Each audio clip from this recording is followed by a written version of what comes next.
Redefining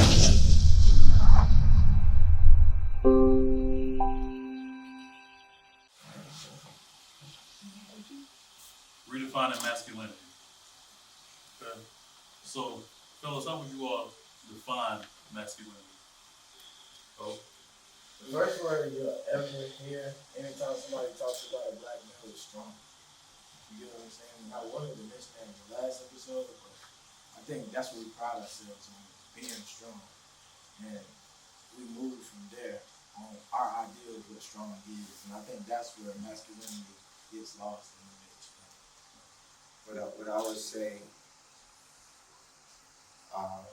not even really a racial term, but just as a man, and say you have a girl or you have a wife or anybody that you spend your time with, masculinity has an impact based on the amount of money that you have. You can be making $50,000 a year, right? And then the same girl that you're talking to, right, goes to another or introduces herself to another guy that's making 6 figures.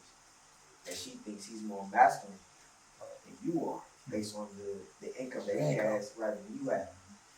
And the reason I bring that up is because whatever race you are, money matters. So the reason why I bring up money is because money is not everything, but it's a tool, but it's also an image. It's a like you said. So you're saying the monetary value that a man brings home has a defining power on his masculinity. Right. Whether Perceived perceived masculinity. You can be a man's man. I'm talking about I'm gonna take care of it, right? But you only make $40,000 a year, right? Which is what a lot of blue collar brothers deal with. Exactly. As far as, and they deal with a lot of that when it comes down. A lot of times they express the disrespect that they receive based on, being a mechanic or being a welder, right. Having an honorable job, Exactly. but they may have the intentions of dating a woman who may be a corporate woman. Exactly. And so they may sometimes look at him and say, well, he's man enough to take care of me, based on just his line of What profession. you bringing in? Right. So, Monel, how is that problematic? It's problematic because society reinforces those preconceived perceptions, notions. So, when we look at the media, when we look at how people view our community, oftentimes what you find is, said strength, he said, money. People assume that, we need to be strong and we need to be wealthy. Like they have all these requirements for us that some of them are attainable, some of them aren't. Yeah. But I think when it comes down to how people view us in that context, if we don't measure up to it, then we're not a man, and we're less than. And I think for some of us, we do things to try to fit some sort of stereotype or mold that we're not prepared for, and it damages our relationships. Whether it's with a woman or whether it's with our brothers or whomever.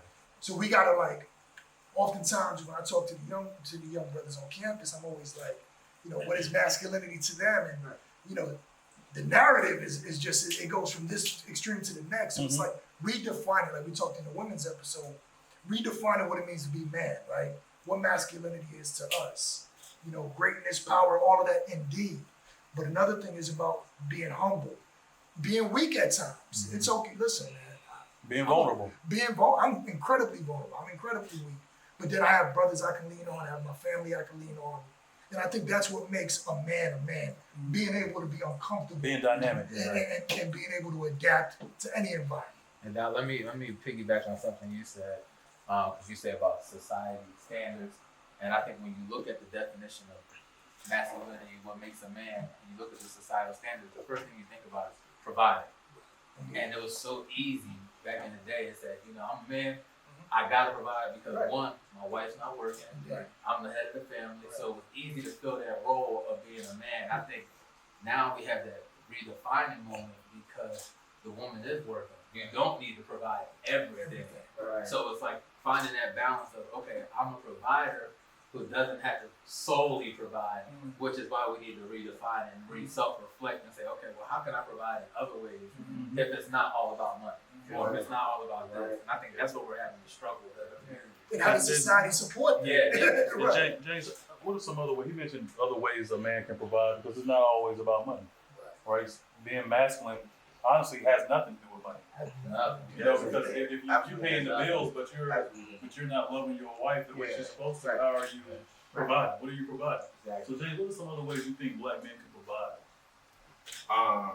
Provide for masculinity or provide in Provide so that they feel as if they're also feeding their masculinity.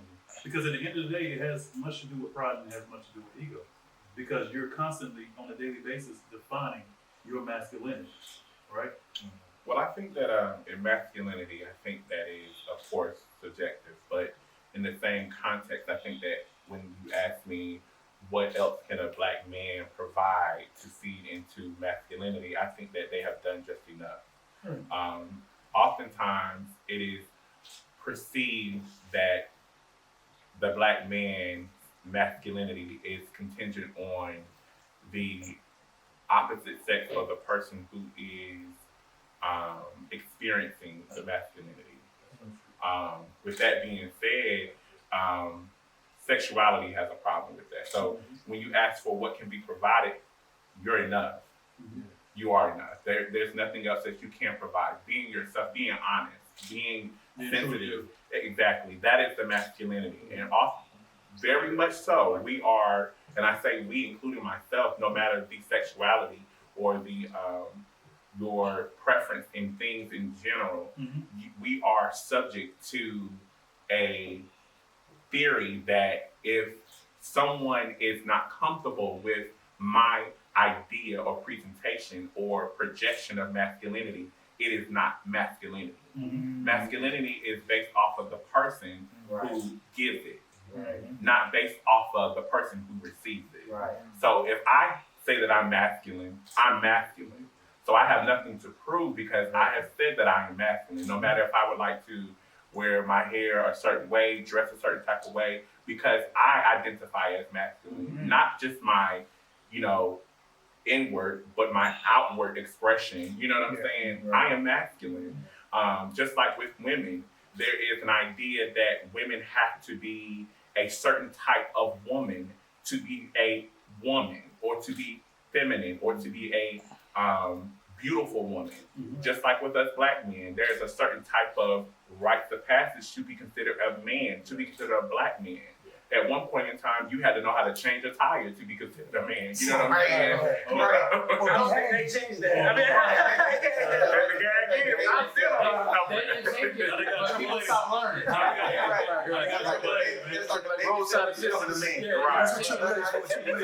a good point. That's a good point, James made, because one of the questions I was going to ask, and I think it was the most difficult question, but I feel like us as black men, we talk about everything, we touch every surface.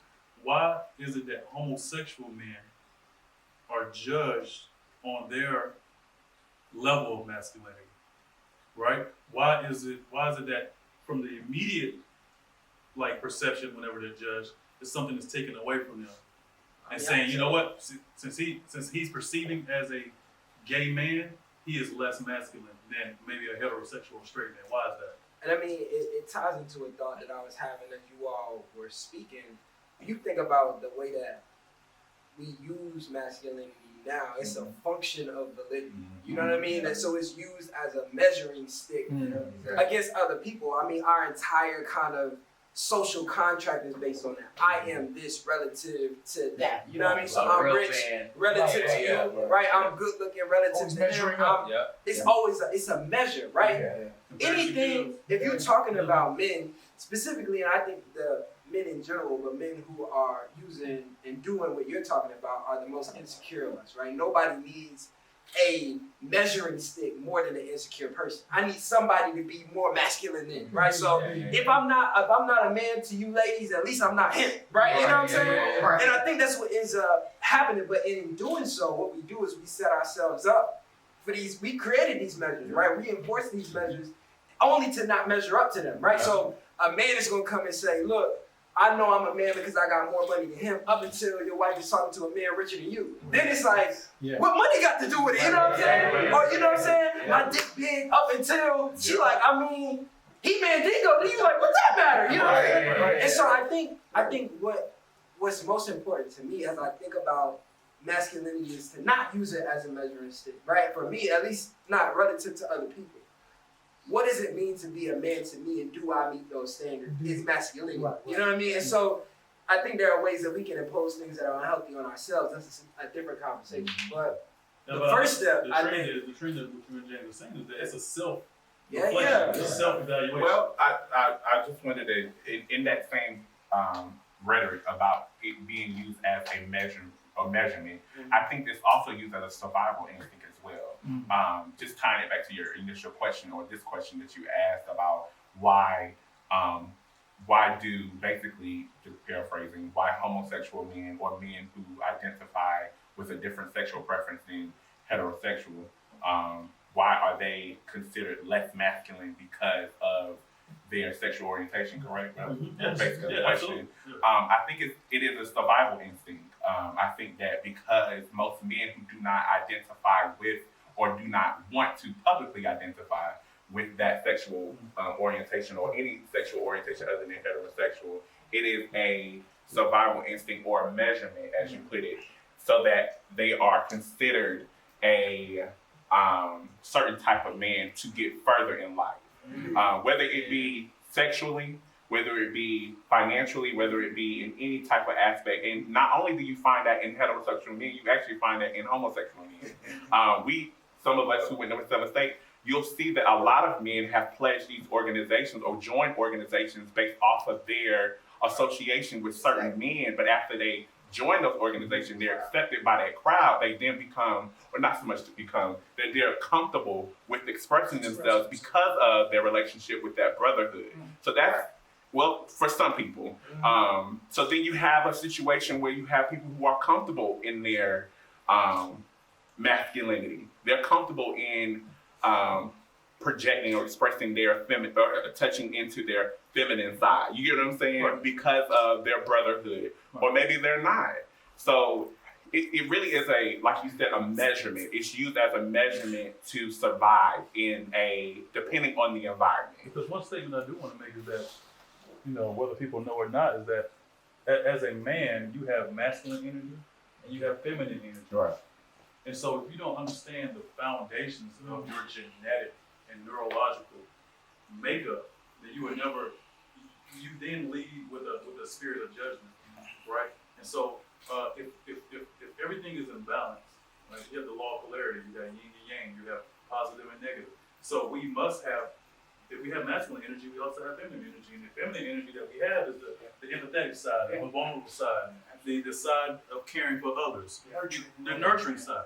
But I have to challenge that because, and I'm sorry to cut you off, but I challenge that simply because then we go back to the idea or the rhetoric that you as a man you cannot sympathize, you cannot show a sensitivity, or you cannot be vulnerable.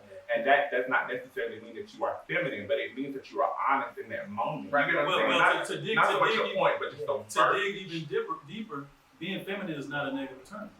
To have feminine energy is not a negative term. So society has taught us that if you tag feminism with anything to do with a man, it's negative. Right. And it's not. Now, that's a barrier that we have to cross. It's a barrier that we have to cross. I understand what you're saying. Yeah, I understand. I'm more so hitting at the rhetoric. I understand what you're saying. But I think to take the shovel a little deeper, to dig a little deeper, having feminine energy is nothing wrong with it. Because that's what you have. But what is feminine energy? Feminine energy is your vulnerable side, your ability to be empathetic, your ability to care for others, and to more so. And it's not. Go ahead. I think as a man, as a black man, because as a black man, regardless of how everybody is grown up, black men in society is taught to be strong because of the adversity that we have to go through as we grow. Mm-hmm. So as a black man, to be on the feminine side, how I feel is just to be honest. Because personally, I used to have a problem with showing my emotional side, being honest with whether it's a girl, man, it doesn't matter who it Which is your is, feminine energy. because I felt like I It's a had to be dominant. Yeah. You know, like, well, it's a reason why black men hold a fist up, regardless of whether you see a fist up. This is a symbol. There's a reason why black men hold this up. You see what I'm saying? It's a symbol. It's a symbol. It shows power. I think. Go ahead. So I think what we're all saying is it's the idea that we have created. Right.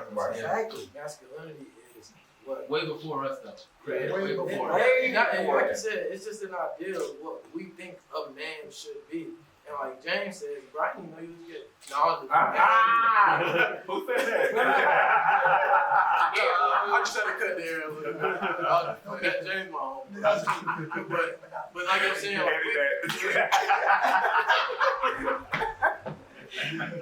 no, we always say that we have this ideal of what a man should be. So a man should be strong. A man should have money. A man should be able to lay it down in the bedroom. A man should be able to do all of these things. But a man can't cry. You know what I'm saying? A man can't talk about it. Which is very problematic because my therapist asked me, he said, why are you so hyper masculine? Right. He said, why aren't you tapping into, well, why aren't you tapping, he said, what I need you to be, he said, I need you to harness your feminine energies that you have of showing yourself, you're showing your expression and showing Let me your challenge. love. But Let me challenge that Go ahead. because I think, like we're going back and we're saying this, we're redefining masculinity, right? So we gotta So be cautious we gotta with the challenge. We feminine. gotta challenge the words masculine. We gotta challenge the words feminine because, like I said, in the past, you had this gender role, and the man did this and the woman did this, right?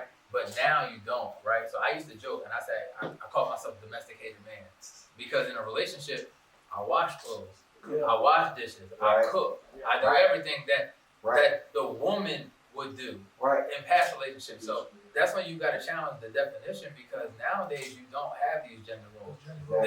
The man today does it all. Exactly. He doesn't do just Yeah. part. He does it all. To your point, though, you know, because what I'm hearing, what we're not doing is, James, to your point, I think it's a poignant point, is that we're not dealing, he's saying rhetoric, we're not dealing with the language, right? So there's a real language barrier to the ideas we're trying to communicate because those words signal something other than intent, right? So if I said there would be little to no resistance if I turned feminine energy to receptive energy. Right. If I said, look, there are energies that you have that are receptive in nature. They're about taking in and paying attention and being responsive to. Nobody would say, bro, no, that's not what you're talking about, right? So a mid-conversation challenge is for the rest of this conversation, let's have this conversation without using the word feminine. And masculine. And so for masculine, I'm gonna say. We need a substitute before we can not say it no more. We're gonna say it. So what we're gonna say? There is a offering, right? There's a generous. I'm gonna call it generous because I think that's what that is. Generosity, when misplaced, tramples, right? When you give, it's like when people say, I came to you to confide in you, and then you talk all over what I was saying with advice. It's like, bro, I just wanted you to receive what I was saying, right? So there's a receptive energy, and then I think there's a generous energy. And that generous energy is, I think, what makes us want to make $1 million, right? Because that's what that's about. I'm going to make it, and I'm going to parcel it out, right? Or I want to be your protector. That's generosity, right? But what we haven't been conditioned to do is to receive, right? To sit quietly, even under critique, especially under that, right? Because that's a receptive energy. Somebody comes to you and they say, you know what? I didn't appreciate it. Or I didn't like that. Or I think you violated it. And what do? We offer, right? We offer. But I would challenge the group, right? Because when we look at the M word or the F word, right? Once again, historically, we were conditioned from day one to be that way. Yeah. This isn't our own conception. Hegemonic masculine, all of that stuff does not come. The Europeans beat us into that. So we're talking about generations of believing of paternalism, of masculinity, associated with line and sexuality, right? So we have to challenge it. But where we have to challenge those systems are going to be very uncomfortable for us, for those of us that are religious. the religious institutions, they promote that and manifest it as best. Yeah. They're the main arbiters of masculinity, that's the word, of how it's conveyed in our respective community, right? Because for years, we won't have talks like this. No way. So we're doing it now. This was weak. So they would give us hell for this. Oh, you talk about this, manhood You'll is talk about this. your feelings? And I would challenge that to say that we have made strides. And I would say it myself, like, when I first came on sales stage, I'm not gonna lie, I was homophobic, bro. And you wouldn't have caught me talking to a dude that identified with that. Why? Because I thought somebody would have looked at me different than, you know what I'm saying, what I knew I was. No matter, I knew I wasn't gay. I knew I didn't think nothing like that, but shoot, like, Just the association. Because we've been taught that birds. yeah, and Yeah. we also taught that anything that is not of a man and identifies with a woman, then you're crossing lines, right? Yeah. So it took like an experience in my life to happen with somebody that was really close to me, that I loved deeply, you know what I'm saying, to say, yo, I'm gay. And I was like, dang, because Yeah, because you you said you just used don't to. talk to me, Yeah, bro, I was, like I'm saying, I was hyper, like, it was just sad. It was sad, bro, but it was a lesson that when he told me that, I was like, dang, you're still the same person. But there's I know my whole life, there's a manly and I still philosophy love you, bro. that You know what I'm saying? transcends sexual. Like, I was told that a man stands on his word and never breaks it. So it doesn't matter what anybody, it don't matter what you do How they sexually, it identify. don't matter anything, like none of that matters to me because that's your business. You know what I mean? As a man, you worry about your own business. You should be in another person's business. Like, if you got time to do that, you already lose. But also to wrap it up, we have to understand something. You know, we're going through a trying time now with social injustice. And if you have been able to go to any of the protests on the streets, you saw black men that were heterosexual, homosexual, trans, purple, green. Well, But I've been quiet for a moment. Go ahead. Because we're talking about sexuality, I do want to get on a really big, simple point. I think that masculinity, and this is just my opinion, I think that masculinity has been deconstructed off of the black woman. And I'm going to be honest with you. I simply say that because I think that black women have put black men to a certain standard when it comes to, and not all black women, let me specify that for the camera. Right. Exactly. Come for me, it's fine. I'll come back. And it's absolutely no shame. But I do think that it has been deconstructed because of the black woman, not because they have an agenda to deconstruct masculinity, but it's because the black man's idea of masculinity has demeaned black women. So because of that, like I said in a previous episode, marginalized were marginalized. And because of that idea or that concept or that rhetoric, they have caused black men to not be as comfortable in their sexuality, whether they are heterosexual, bisexual, or pansexual, not even homosexual, because that is a complete different idea. But I'm simply referring to when two opposites connect sexually. I think that they have caused a divide or a dichotomy between the idea of, if you're going to be masculine, this is what you have to do. Why? One, because this is what my dad did. Or two, upbringing, but also the idea of what they have seen happen in history, in their journey, whatever. Well, not so much. I would say religion it is incorporated, but the only reason why I challenge religion is simply because religion has a deep tie, a different tie into the idea of a black masculine man, in my opinion. And I wholeheartedly believe that a lot of DL men who live on the down low because of their experience with black women. Do you think that's in comparison to what the white man was as the black man was coming up into this? No. And the reason why I don't, because there were white men who were raping black men. There were white men who were introducing black men into homosexuality. And there were black men who were introducing white men. So we constantly, because of the idea, and this is again another rhetoric, because of the difference in sexuality is based off of whether you're masculine or not. You get what I'm saying? Yeah. When to me, I think that it does have something to do with sexuality, but it doesn't necessarily have to do with homosexuality. Yeah. You know, but I really believe wholeheartedly that if we treat women better, they'll treat us better.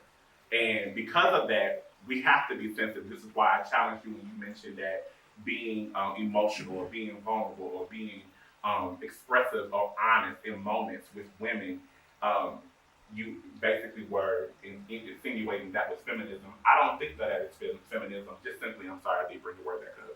I do believe that in those moments, but hold on, I'm just gonna say, and I'm done. I feel like in those moments when you do give that transparency, that woman is able to connect with you in a way in which they may not have ever been able to connect with you, but better for your future. So showing that does not demean the masculinity, but it actually builds it, because in masculinity, it is important to be strong. It is important, yes, of course, to exemplify that power and to, you know, make you want to succeed in life. But also in those moments when you're not being that vulnerable, you're not being that transparent, you're negating your masculinity, because at that point you're stopping, you're blocking a point in which you're wanting to succeed. Yeah. So when you show that and you give that and express that vulnerable and that transparency, you're causing your masculinity to flourish. You know what I'm saying? And I think too, and you know, listening to you and listening to Dr. Monell, I think whenever I did make that statement, I think even when I made the statement, I never thought about sexuality and I never thought about a woman. I think I piggyback on just my foundation of my spiritual beliefs. Yeah. When it comes down to energy, you know, energy is non-biased, is non-gender, but I believe that when describing those energies, if you could split them up into two categories, and when you put the M word and you put the F word over it, society has trained us that when you see those words, you think about gender. And I think for myself, I really don't see it as gender for me, but I see how it's problematic. Right? I understand about following the law of polarity. I understand your point of view, and I understand mine, and I understand how there can be differences. But I do think that we're on the same page. Right? I do think that we understand that the words are problematic. Right. We understand that the words are problematic based on the things that we've been taught and the things that we've experienced, and the way these words have been placed on us to be misunderstood and misused. Right? Yeah. So I believe that the reason why we titled this episode "Redefining Masculinity" is because we need a new dictionary. Right. Yeah. Right. We wouldn't have to debate or discuss rhetoric and the use of words if we didn't need a new dictionary. Right. We need to actually redefine what feminism, masculinity, and how all these things tie into the makeup and the build of a man itself, so that we can progress and we can understand how we can grow. I think based on your point, to pretty much consume everything that you said, man, is today's society, masculinity is more of an image rather than action. I can be the most dominant man in life, but I'm a crybaby. But my action show that I'm a man. You, like, just for example, I'm dating a young lady, or I have a wife, or I'm married, right? And I'm doing everything that a man should do. Action. But the image of me, just because I cry, I'm weak. Mm-hmm. I would say to James' point, though, and I think he made a really good point, that it takes no action to be masculine. Like, you are enough. And I think the other thing that he said that was pretty dope is you called us all out and saying we all have a responsibility to redefine masculinity. You know what I'm saying? So like you said, women basically give us the definition of what it is. We have to take that power back. Yeah. And not even we have to take that power back, but also they have to realize they do this to us. You get what I'm saying? Because like you said, we all have a responsibility. Right. So they have to realize they do this to us, so that we don't, in return, treat them bad. You know what I'm saying? And make them feel like as soon as we hurt them, they say, "That's why you a little boy." You get what I'm saying? Oh man, you made me think about something. Don't want to happen is that, what the problem is that we made unnecessary and problematic associations, right? Yeah. We've taken very real and very valid needs and wants and tied them to manhood in ways that they shouldn't have. So it's to say you are a man whether you do anything or not. In addition to that, I need you to make $80,000. You know what I'm saying? Like if you just wanted that, I'm not saying don't want that. I'm saying that a man who makes 40K and a man who makes 80 are both men. Just one of those men you want and one of them you don't, right? And that's it. I think. So don't knock the other one down. Yeah, don't knock the. That doesn't live up to your means. Right. Or if you're gonna knock him, you don't need to knock him on the basis of his gender. You just say you're a broke person. You know what I'm saying? That doesn't. But I just want us to. I want to caution us not to manage people's expectations, right? I'm not saying that. I don't, because we can't do that. People want what they want. I wanted. I'm not gonna say that. It doesn't matter. We want what we want, right? And I'm not saying that any woman who didn't meet my standards was less of a woman. She's just not a woman that I was interested in. And so, that was. I know we're winding down. You can close it up. I know we're focusing on the woman. That's great. But the reality of it is, as men, we need to learn how to engage with each other, right?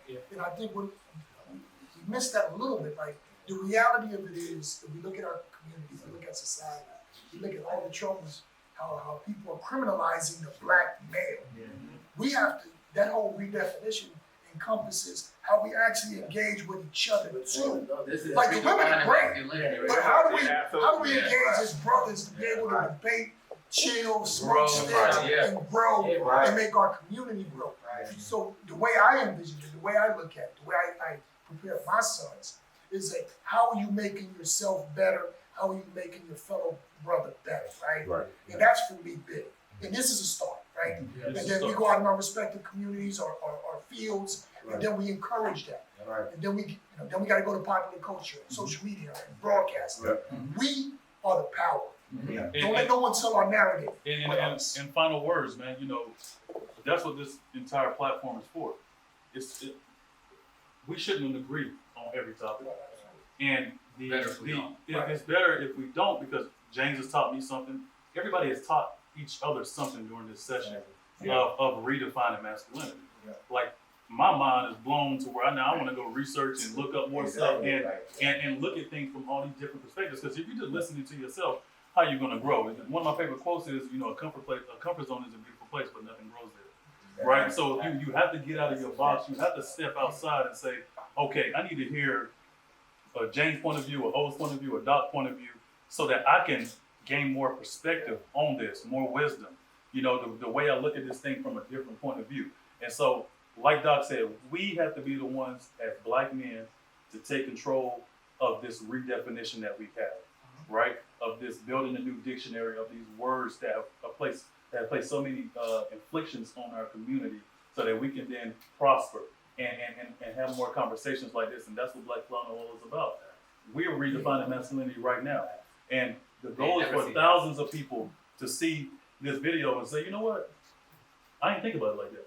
Right. Or, you know what? I was wrong during that conversation. I was wrong in that relationship. I was wrong whenever I offended that person. Now I'm going to take this language and I'm going to move forward and make strides in being a better person.